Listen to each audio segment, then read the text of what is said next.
Hey guys, Tim here with TC Automation. I would like to introduce you to MList, our new MIDI foot switch. This device can simplify your life as a guitar player when it comes to performing live on stage. MList takes a different approach to controlling your effect processors and equipment by only using a single switch to send MIDI commands. MList stores 100 songs and up to 20 sets in its internal memory. So a song in the MList is a list of MIDI events or MIDI commands that will be sent out sequentially with every press on the switch. So with every press on the switch, the MList can send either a single command or multiple commands based on the programming for that song. In fact, you can program delay events in between MIDI events and create like small sequences that can be triggered from a single click. This is how MList can simplify your performance struggle. So no tap dance necessary, as you might have with a standard MIDI foot switch. But if you're the kind of guy that requires that random flexibility that a standard MIDI switch does provide, hey, I could see MList working in harmony with a traditional switch. You would have the best of both worlds. In fact, one cool idea might be to have MList set all the initial programs and parameters at the beginning of each song in your set. This is another way that MList can simplify your performance. So when you queue up a set in MList, the device will load the first song from that set, and with every press on the switch, it will send out, each individual event sequentially. When you have sent the last event for that song, one more press on the switch, and MList will load the next song in that set so that you're ready to keep rocking. You didn't have to do anything in between. You can look down at the display, it'll show you the name of the song there, kind of a refresher to keep you on track, right? Now, for those evenings where you planned not to perform the set straight, there might be a song in there you wanted to skip, you've got the flexibility to do that. There is a way to do that with MList, so don't think that you're like locked into that list. So stick around and learn more about the MList. Thank you. Okay, so as you can see, there are 3 push buttons on the top of the MList, but only the one labeled main. That's the one that sends MIDI commands. The other 2, reverse and forward, they allow you to skip forward and backwards through events when a song is queued up. So if you wanted to skip an event and you didn't want to send it, or if you wanted to go back and hit another one again, you could do that. There's also the rotary encoder. That's used for programming the unit. No computer is necessary. Now on the end of the unit, you can see there's a foot switch output jack there. So there's 2 relays inside the unit, and it can basically serve as a standard foot switch with 2 channels to stereo output jack. That works great with the RC500 because you can just cable that over as well. You can program those events into a song as well. There's 2 MIDI out jacks. Both of those are driven from separate transistors, so you can use both of those ports at the same time.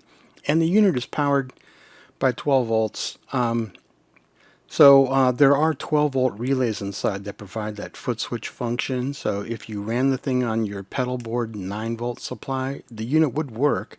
Although I don't know if those relays, I think they probably would work, but there may not be enough juice. If you don't need those foot switch outputs, then you can certainly power the unit up with your pedal board power supply. You would just need to flip the polarity, and that's all.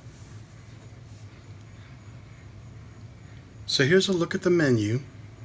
It starts off with cue a song, cue a set, cue a static command, create a song, create a set, review a song, review a set, delete a song, delete a set, edit a song, edit a set, add a library command, view library command, edit commands, delete commands, create command packs. Now command packs are a collection of individual commands up to 8. So you can send up to 8 MIDI commands with a single press, and you would program those into what's called the command pack. And then you can rename command packs to make the name more meaningful. A default name is applied when you create the command pack 1, command pack 2, command pack 3, and so forth. But anyway, that allows you to send up the, multiple commands with one foot switch press. You can review command packs, you can delete command packs, you can rename them. Now, custom extras, I'll explain that a little bit later. That's pretty cool. And status, software version, and we're back to the beginning of the rotation. Status allows you to see how many different songs you have, how many different sets, how many different command packs, and how many overall commands are programmed into the library of commands. So when you start out, you have to program the individual commands that you will be using for your performance. So you would run down here to add a library command. Now obviously you would need to refer to the device manual of the component that you want to control. But let's just make something up for the sake of demonstration. Now the first thing that you're going to do when you add a command, or when you create a song, or when you create a set, is that you need to create a name for that command or song or set. So you have up to 20 characters. The name can be up to 20 characters long, and this is how you do it. Now, there's a timer that starts the moment that you enter this screen, and if you let it expire, you'll get this continue prompt down here. So once you get the hang of how to do this, you'll be moving fairly quickly through this process, and I seriously doubt that it will time out like that to come up. But so when this happens, you would just press enter to continue editing the name, right? Entering.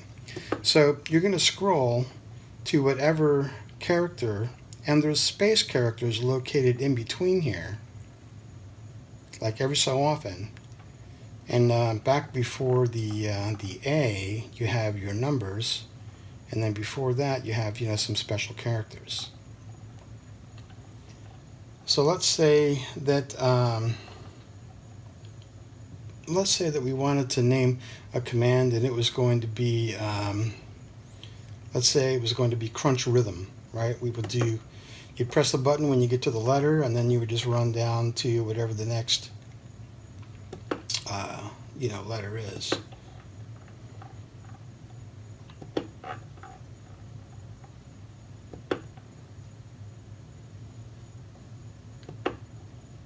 Looking for a space. There we go. So crunch rhythm.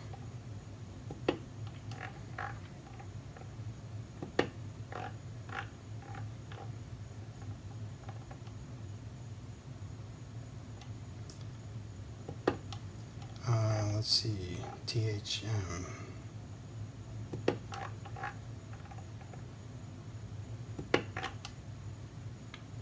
All right, now I want it to time out because I'm done with the name.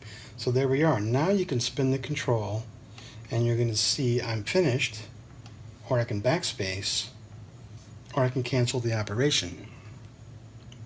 So we're going to say I'm finished. Now, what is this going to do? Program change, or it could be a control change, or it could be a note on, or a note off, or it could be a switch output 1 function, or a switch output 2 function. Let's say it's going to be a program change, and we're going to enter the channel number, the MIDI channel number of the device that you're controlling. So let's say you're using channel number 3, and then you're going to enter the value. Since this is a program change, this is all we need is, what program are you going to? Now, most of the time, well, I don't know if it's most of the time, but many times, guitar effect processors will start with the number 1, and you might have, 1 through 99, or maybe it's 1 through 100 or 127 or whatever it is. But if you want to go to program 3, most MIDI commands start with a 0. So 0 would actually correlate to your program of 1. So whatever program you want to go to, let's say it's 5 in your Guitar Effects processor, you would take that 5 and you'd minus 1. So you'd want to set this to actually 4, and that would be program 5 on your device. And you're done. And then you can review that command that we just entered by going to View Library Commands. Now I have quite a variety of stuff in here, but let's see. It's probably going to be towards the end, so let's see. There we are, Crunch Rhythm, and that's the command that we just created.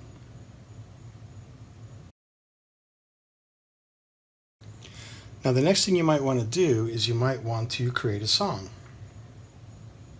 So we would come down here to create a song after you have all your MIDI commands entered into the device. So let's say the name of the song is going to be, I don't know, I'll just make something up. Maybe it's going to be Rain Song.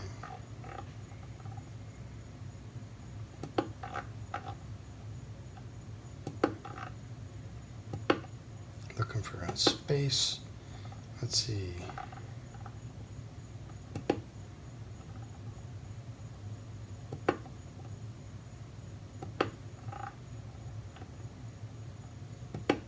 Okay. I'm finished. Quick and easy. Now, you have your choice here. Do you want to add a single command or a command pack? This is how you get multiple commands with one press of the foot switch, is via a command pack. So we're going to just do a single command. And now we get to choose the command. So it's showing us commands from the library right now. So whatever, the first function might be, and these are switch outputs, right? 1 and 2. But your commands will vary, of course, depending on what you've done. So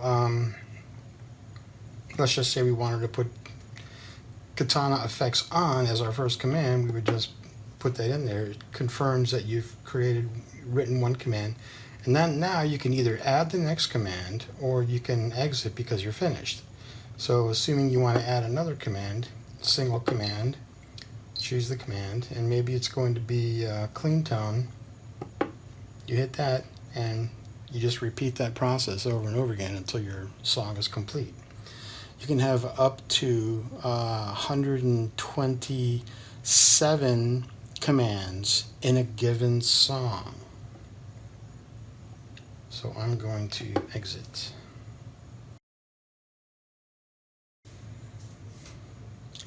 Creating a set is also very simple. You would just navigate to create a set.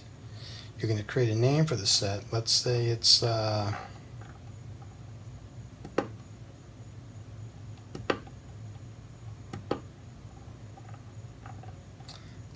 need a space. Okay, pop songs. Let's say pop songs.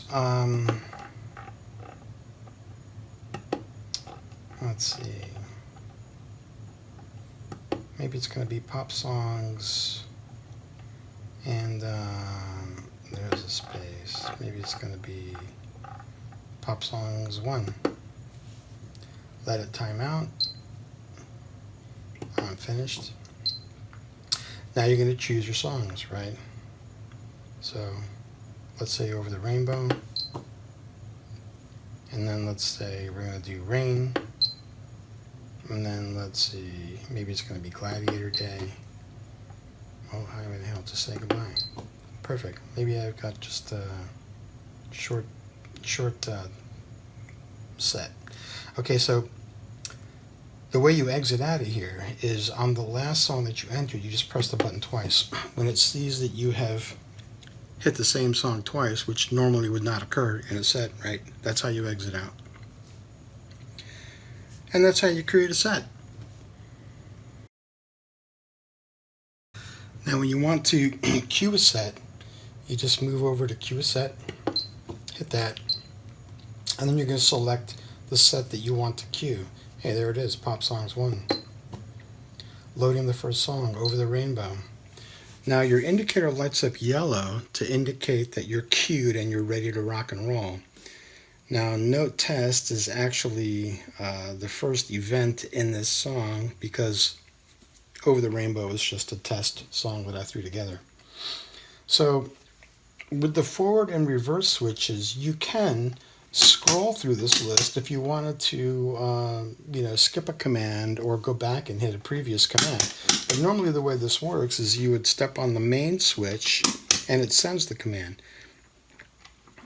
Now these lights, it lights up white when you send a Midi command, and you can see that we're working our way through through the list of events, 5 of 8, so there's a total of 8 events in this particular song. Start loop is actually a foot switch command, so that lights up red. But when you get to the last event and you hit it, it shows you're at the end like this. And then one more step on the switch, and then it loads the next song in the set so that you don't have to do anything in between. So that's the beauty of it. Making your performance easier, simplifying your struggle on stage. That's what this device is all about.